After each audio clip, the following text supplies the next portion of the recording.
Well, now that the campaign is official, the war rooms are being set up and activated. Our war room are three people with experience inside these party machines. Former Conservative General Jason Leader, Liberal veteran Carleen Verheyen, and NDP Shea Purdy of Summa. All right, Stephen Harper clearly seems to be gambling quite a bit on the economy. It's all about the economy, stupid, he's probably going to say to us.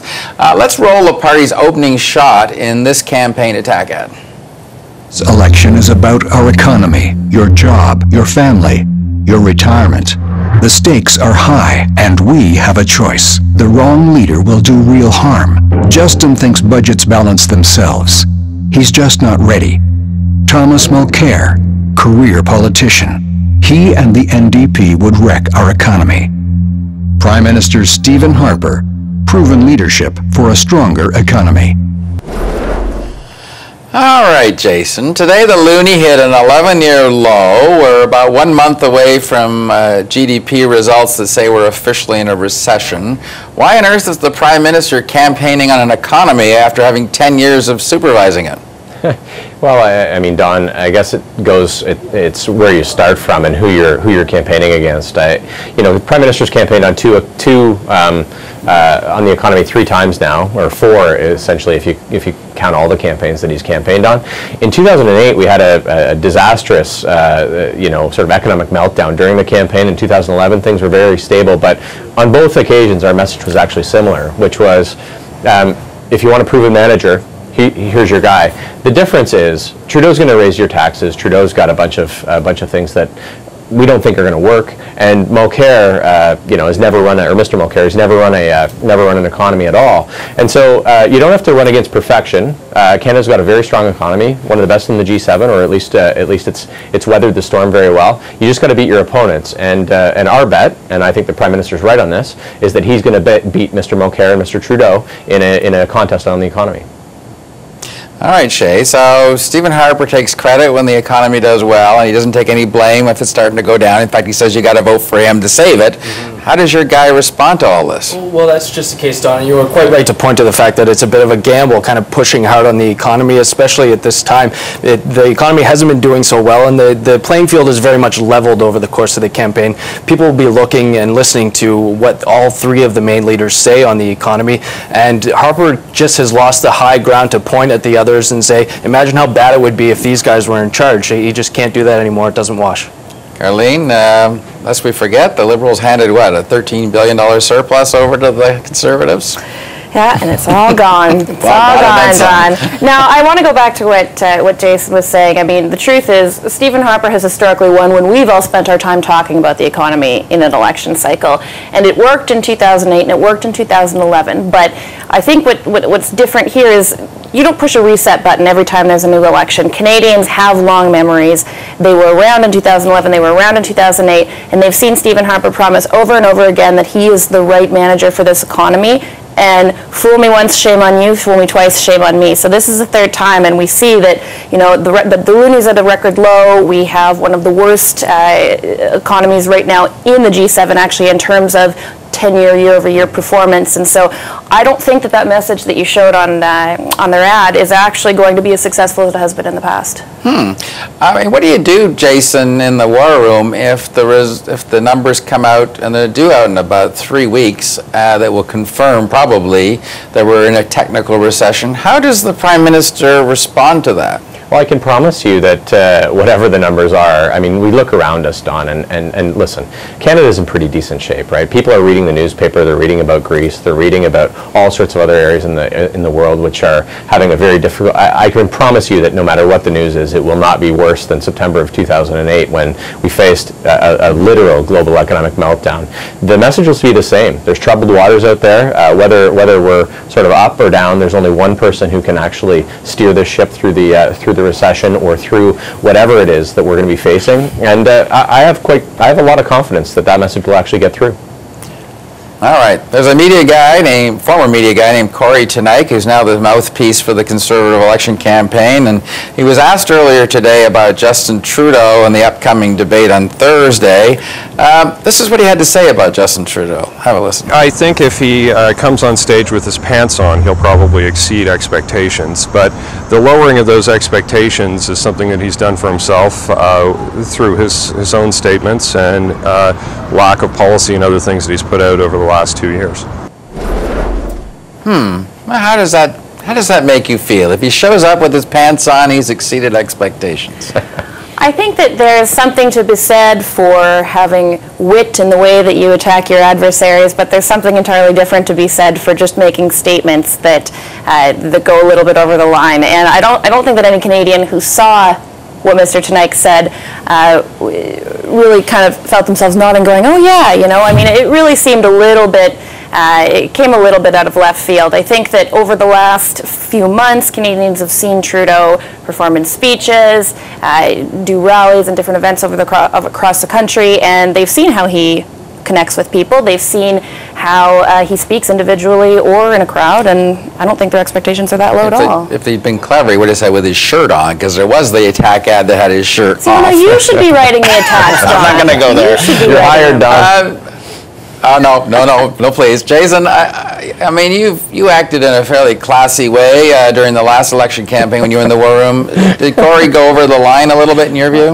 Listen, I don't think so. You got to be able to have some fun with these kinds of things. I think the point that Corey was making was fairly astute, which is expectations are low for Trudeau. I know Colleen has to sort of say, well, he's done a really good job, but listen, he's not catching fire with Canadians. Canadians aren't buying what he's selling so far. He may do better. We'll see, but so far expectations I think are pretty low. They know he's got a sort of, it looks great, and he's got a great hairdo and wears a nice suit, but I think there'll be a lot of Canadians who are wondering just how he's going to perform.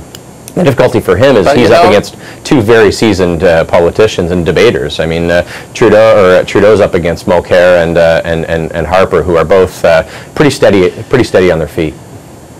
You know, Shay, there's a point to be made here. Trudeau has very low expectations going into this thing. That can't be good for Tom Mulcair, because expectations are fairly high that he's going to do well against Stephen Harper. Yeah, you're quite right, Don. You know, we'll see how it all shakes out on Thursday. It's a very important debate, and on the issue of the economy that we were just discussing now, Justin Trudeau has very low expectations, and he may indeed exceed them, and that doesn't mean he's going to have won the debate by the time it's over. I think we'll see a very strong performance from Tom. I'm looking forward to it. You know, Don, Nick said something really interesting before the commercial break. He said, you don't want to be in first place when the election starts. You want to be in first place on election day 11 weeks from now. And I think that's something that Justin's really got going in his advantage, is that the lower expectations give you a lot of room to grow.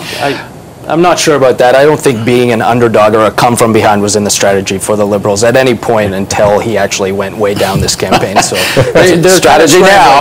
Yeah.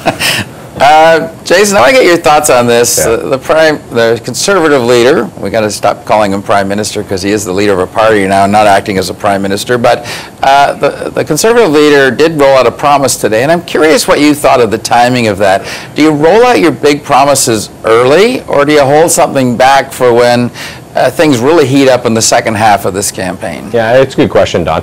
I think that, listen, I think there's going to be some policy held back to try and break some news after Labor Day. I don't think that's any secret. I think all three parties will be doing that. It's clear that the Conservatives wanted to set the agenda on the first couple of days of the campaign. They made economic announcements here, one on apprenticeships, one on home renovation tax credits. Both of them, frankly, pretty hard policies to criticize from a political perspective anyway, and for the most part very, very popular. So they obviously wanted to set the agenda, set the tone of the debate, and talk about the economy right out. I think your point is well taken, and I think I do see the Liberals and the NDP holding their fire a little bit. I gotta think that the Conservatives are going to have some gas left in the tank. You definitely don't want to get to the end and not have anything left to say. That's for sure. You think they're just holding it back because they want to have some gas on the tank here, You know, Carlene? Don, I'm not sure that I actually agree that they're holding anything back. If you look at the way things have gone so far, it's been pretty much par for the course. It's been a pre-election summer of the government, the incumbent government, handing out checks across the country and picking the ridings where they really need to have a little bit of a boost to put that money in and announce some policy. And the Liberals and the NDP are going to be coming out with their full platforms in a few weeks, and none of those timelines are really off from what we normally see in elections. I think we're just antsy this time because we've known the date was coming for so long. Right. Shay, what's your take on the promises, now or later? Well, I'm certain the NDP is holding its cards, and I think it's a wise strategy. Just last week, they were looking at a campaign calendar that was then stretched to almost double what it ordinarily would have been when the election was announced on Sunday. So the NDP also has a lot of good policy that they can campaign on for the rest of the summer. They've got, you know, lowering the small business tax rate, $15 a day childcare. Those are things that are campaign sustaining. They can do a lot of really good looking events with them and hold some of those more exciting new announcements for when the campaign really ramps up. Quick round the table on this one. How important is trying to keep the leaders from getting burnt out going to be in this campaign? I mean, it's bad enough having a 37-day campaign. To have a 77-day campaign, I think part of the war room and part of the campaign team's job is going to be make sure your leader isn't fried by week 5. Is that how big a deal is that going to be, Carlene? I mean, it's a marathon, it's not a sprint, and the way that you prepare for a marathon is with a lot of careful planning and a lot of training before the event, and I think that all the party leaders have already kind of done that a little bit. The fixed election date and the fact that it's actually been respected this time has really changed things in a lot of ways because it's meant that people have really known that this was coming and they've prepared themselves. A lot of the election-style campaigning has been going for months now, and so the hope, I think, with most parties is that the leaders have sort of built up a little bit more endurance than they're maybe used to, that because of a longer campaign you'll be able to pick out little pockets here and there where maybe you can have a few hours of a rest, a night off with your kids, that kind of thing, and hopefully we'll make that work. Jason, the Prime Minister's come out of the gate in a hurry here. You got to cool them down a little bit and give them some downtime? He'll get some time. I think it's an interesting debate or discussion here because obviously with basically 80 days, you've got staff, you've got a leader, you've got all sorts of different people who could be burnt out. I think the staff, you know, you're usually used to a relatively short campaign, and even though it's, you know, 6-7 weeks, you can see the end, but this one is so far out that you actually have to pace yourself, and I think people are going to have to take some days off. The advantage the Conservatives have on this, without sort of getting the partisanship of the whole thing, is that they've run Harper through a number of campaigns now and know what works for him, what doesn't work for him. I think the NDP and the Liberals have done probably enough testing with their principal to know whether or not what they can handle, how many events a day. But I will say this: the first few times you do this, especially with a leader as young as Trudeau and as exuberant as Trudeau is, he's going to want to get out there. He's going to want to do more, and sometimes less is more. And you need a rested leader. And if they were smart, they'd make sure that he was well rested every time that he's in front of a camera rather than squeezing that extra event. Last word, Shay, to you. It seems like Tom Mulcair understands this. He's slowly engaged. Yeah, a slow start. There's no practice that's quite like the real thing, and they have been doing some tours and trying to establish those routines. But what Tom really needs to find is that daily flow that's going to get him through. For Jack Layton, who I campaigned with in 2008, 2011, exercise is what got him through his days. Thank you all. We'll be in touch. We're going to try and have you on at least once a week. Talk to you soon.